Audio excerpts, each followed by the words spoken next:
Hello and welcome back to Actors Turn Directors, the last part of the Mel Gibson interview, part 7. We pick up where we left off on part 6 with Mel sharing his wisdom, dealing with actors and eliciting the best performance from them. Question now is, do you shoot the rehearsals? Mel's response, we do little run-throughs a couple of times so it feels loose and everybody knows what they're doing and the actors have their marks.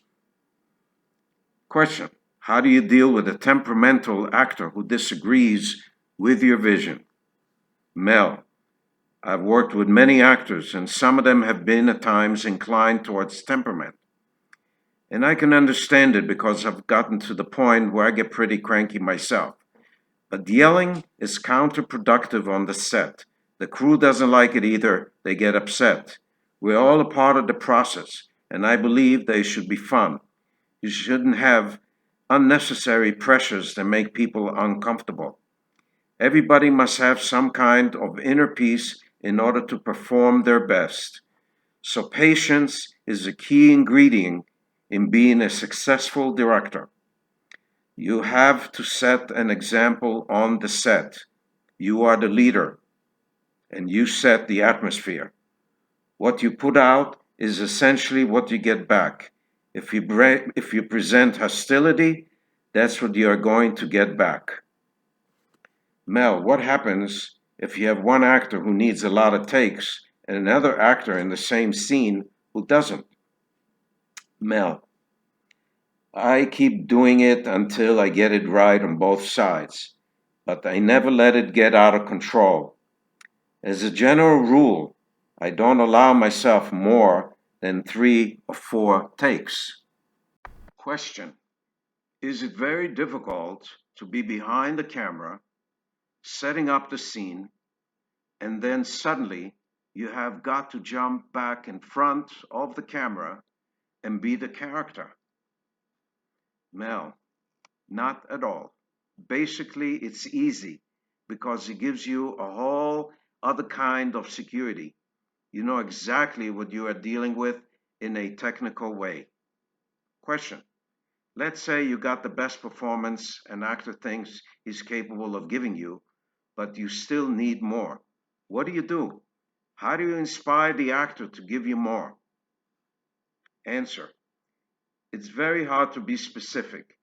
It's experimentation, playing around, exploring another way of doing it and saying, okay, we've got some good stuff.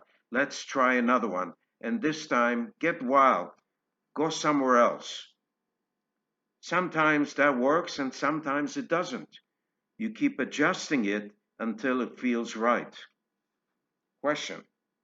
Has having actors from different schools with different techniques ever been a problem?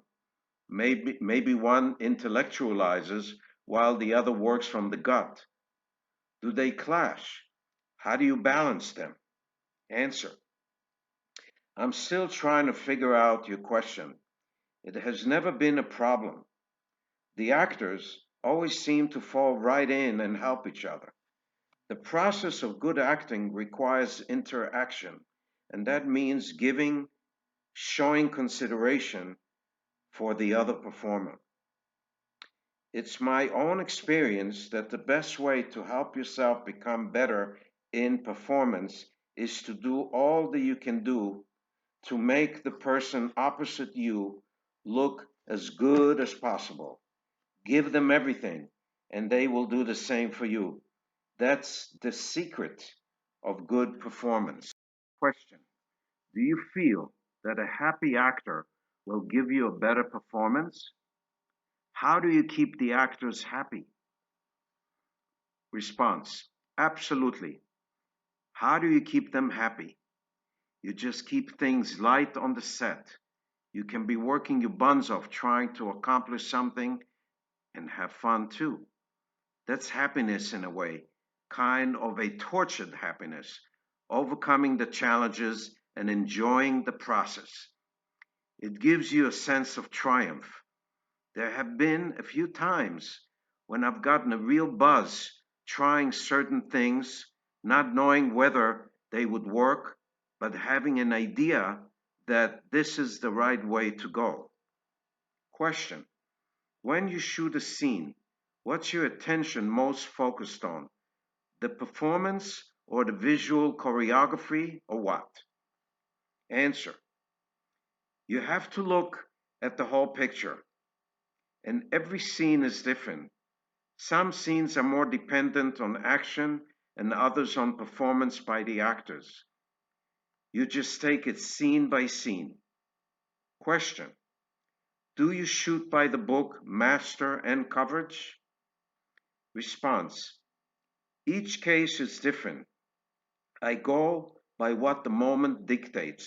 Sometimes you have a very strong sense of image and exactly what you want to see.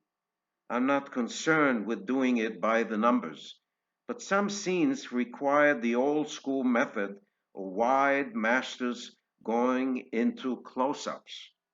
Question: do you think you can improve performance since in the editing? Response: it's really just a question of quantity and quality, isn't it? You have choices, and sometimes the take that you thought was the best doesn't turn out to be the best, so you go with another one. I always keep 3 or 4 takes so I can pull little bits from each one of them. Question: how do you work with your editor? Response: you shoot the material and give it to the editor, and they knock out the first assembly. From there, you've got to guide the editor, look over his or her shoulder while they're doing it, and just talk. We had a wonderful time on Braveheart. It was a good process creatively. There's so much that the editor contributes. At one point, the editor said to me, essentially, what we are doing here is the final rewrite, which is absolutely true. You can restructure things by moving the sequence of scenes. You can rewrite lines by cutting some out or adding some in ADR. It's a long process, but never long enough. At some point, you've got to say, okay, I've got to stop. Question: I thought you did a brilliant job in editing Braveheart. You didn't lose any of its essence, it seems. Do you think you did? No, I don't think I had to compromise. We had various versions where we did cut the essence right out, and then we went back and reinvented it somehow. Editing is like a puzzle. You pull things from here and there, and sometimes just a few frames make a big difference in the emotional impact of a scene.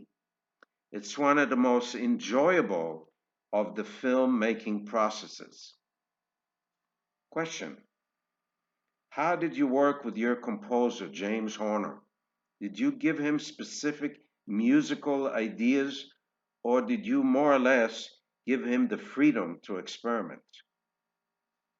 Well, even before we started shooting, I talked to James on the phone asking, what did they have back then?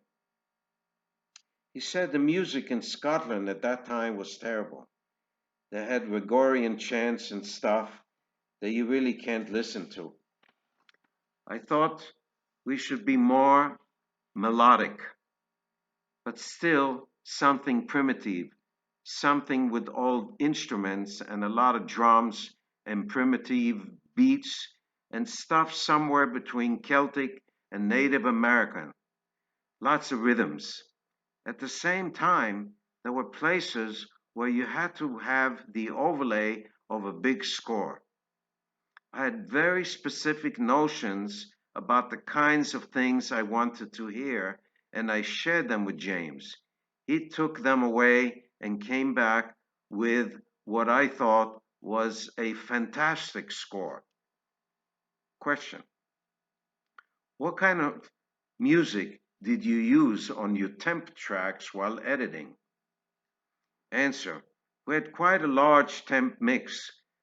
I brought a lot of recordings of pipes and fiddles and other film soundtracks that seem to fit. Question. Sometime you kind of get married to the temp music, and when you hear the score, it doesn't fit with what you had in mind anymore. Response. Yes, but this score was so good that it didn't take much getting used to it at all. Some directors are known to listen to music in their ears while they're shooting a scene, like Oliver Stone, for example. Do you do that?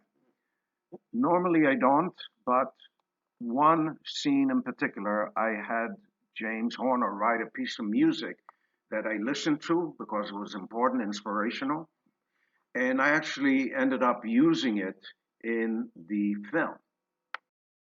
Do you have any final comments, sir? Bottom line for me in filmmaking, character always comes first. Thank you for sharing your magnificent wisdom. This brings to an end the Mel Gibson interview. Ironically, when I delivered this interview to the DGA magazine, I had urged them to use it as the cover story because I believed Mel Gibson was going to win an Oscar for Best Director.